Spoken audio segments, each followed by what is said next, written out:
Olá pessoal, aqui quem fala é a Lucélia e o Eduardo, discentes da disciplina de Rota da Seda da turma 2022. Este é o canal de História Medieval UFSC e hoje falaremos do artigo Bizâncio, Pérsia e Ásia Central, Polos de Difusão do Nestorianismo, que foi escrito pela Silvia Sônia Simões e que integra o livro Os Viajantes Medievais da Rota da Seda, organizado por José Rivair Macedo, publicado pela editora da UFRGS em 2011. A autora Silvia Sônia Simões é professora, tem graduação e mestrado pela Universidade Federal do Rio Grande do Sul, domina 13 idiomas estrangeiros, possui uma linha de pesquisa distinta que transita nos tópicos de Revolução Federalista e História do Chile. Sua contribuição discutida aqui será sobre nestorianos e sua dispersão na Ásia, África e Europa. Vamos iniciar nosso podcast. Explicando o conceito da teologia nestoriana. Para os nestorianos, a natureza de Cristo segue duas distintas naturezas, a humana e a divina, conceito de diofisismo. E esta cristologia foi proferida herética no Concílio de Éfeso, 431 a.C., pois o contraponto é de que Jesus, em sua natureza humana, estava em comunhão com Cristo, divindade. O outro ponto discutido no Concílio de Calcedônia, 451 a.C., foi o termo Mãe de Deus e Mãe de Cristo, pois deveria se levar em consideração que as crenças antigas permeiam essa antiguidade, e as mesmas compreendiam que uma deusa daria à luz a um Deus. Por isso, Maria só concebeu a parte humana de Cristo. Querela entre Nestório de Antíqua e Cirilo de Alexandria. Nestório, patriarca dos nestorianos, foi instruído na escola de Edessa, onde foi um estudioso que teve contato com o bispo de Tarso e Teodoro de Mopsuestia. Estes, através da razão bíblica, argumentavam sobre as naturezas de Jesus Cristo. Existiu também uma contracorrente monofisista que argumentava que Cristo divindade incorpora Jesus humano. Isso define que a natureza humana é transformada através da divina.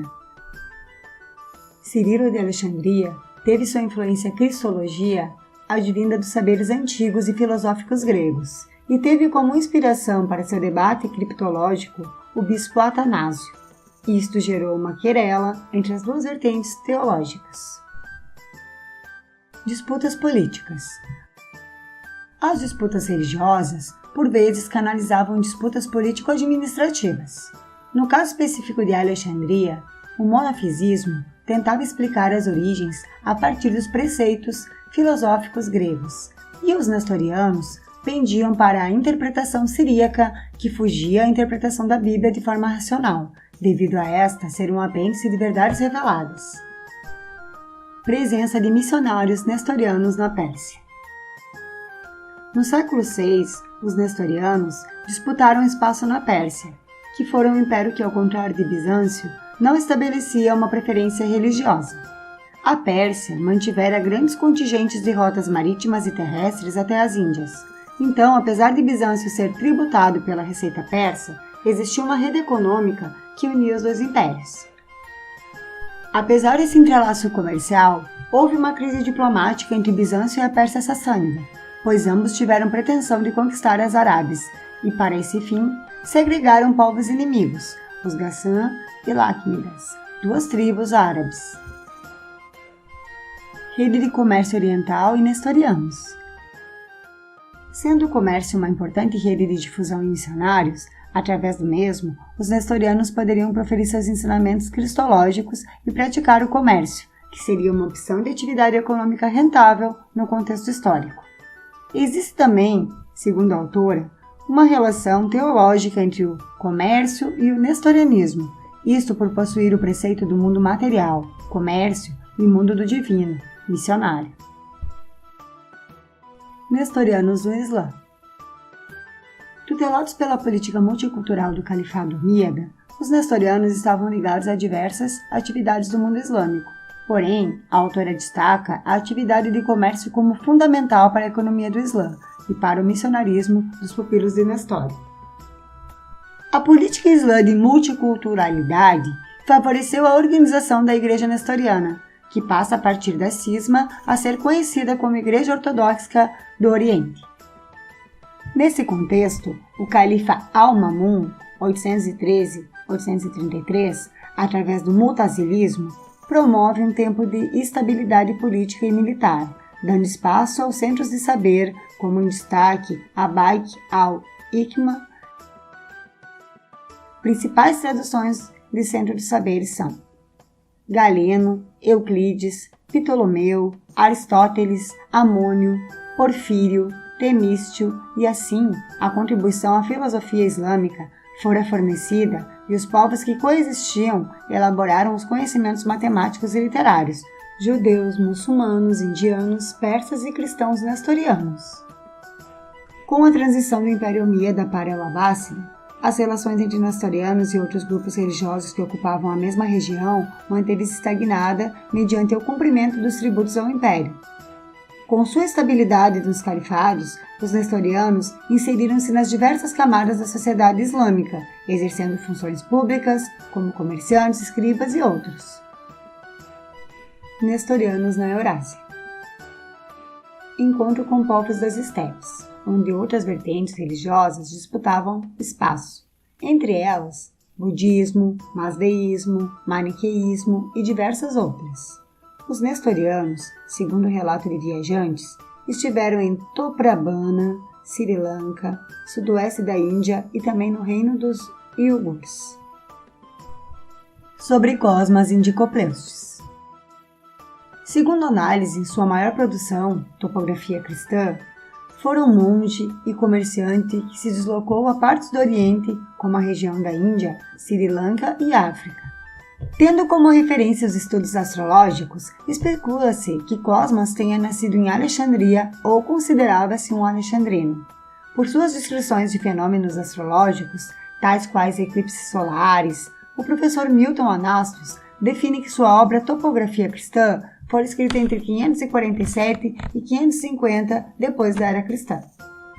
Seu segmento religioso permanece também em discussão, pois apesar de ter sido influenciado por estudos de pensadores cristãos nestorianos, como Patrício, Nestório, Teodoro de Mopsuestia e Thomas de Edessa, encontram-se contradições em sua obra, tal qual a designação de Maria Mãe de Deus, o que não se atribui a Maria na cristologia nestoriana. Para muitos autores, Cosmas pode ter sido um pseudônimo, e sua obra pode ter sido produzida por diversos viajantes.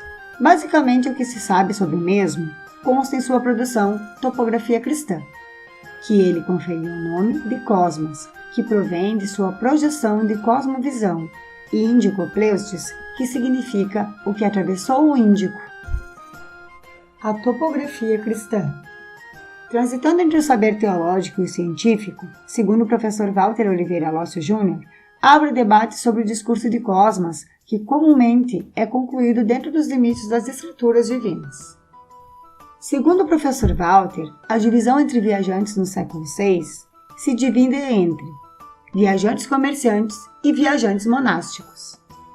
Entendemos então Cosmas a partir de uma ótica onde as duas categorias entram em interseção, pois apesar do apelo às explicações teológicas, existe um certo apelo descritivo sobre a fauna indiana e sobre rotas de comércios, assim como limites dos povos. Ao ler os tomos escritos, o entendimento do professor Stefan Faller é de que Cosmas, assim como os mestres de seus mestres, principalmente Mar Abba Patrícios, tinham uma interpretação literal da Bíblia e buscavam a explicação do mundo físico através do mundo divino. Sua cosmovisão cristã explica e norteia os leitores acerca da Terra e seus limites devido à sua superfície plana. Explica as formações geográficas a partir das escrituras da criação divina. Explica que o Sol é menor em relação ao tamanho da Terra. Se notarmos, estes conceitos estão incumbidos nas revelações bíblicas de Gênesis, Êxodos e Hebreus. A professora Silvia Sônia Simões menciona em seu texto que a intenção de Cosmas era proferir a ciência entendida a partir das revelações e que se contrapõe à ciência cristã, que era monofisista, que entendia a Bíblia como uma alegoria. Em seu modelo, a Terra exemplo seria uma caixa, onde estaria uma porção terrífica rodeada de água e sol, transitaria em torno de uma montanha e o céu preencheria o resto da caixa com seu horizonte. A viagem de Cosmas à Índia ainda possui um debate aberto, pois existem historiadores que afirmam que sua chegada à Índia é conclusiva e outros questionam se houve ou não a participação de outros viajantes na composição de seus relatos. Contudo, devemos rememorar que Cosmas foi um dos primeiros a dissertar sobre os dois caminhos que levam à Terra da Seda. Apesar de sua imprecisão geográfica, ele reconhece a rota terrestre, nesse período histórico, dominada pelos persas, e a rota marítima que, segundo Cosmas, era praticamente inacessível, visto que para chegar à China por este meio, devia-se fazer muitos contornos. Bom pessoal, espero que tenham gostado. Muito obrigada pela audiência. Continue ouvindo o nosso canal História Medieval UFSC e até a próxima!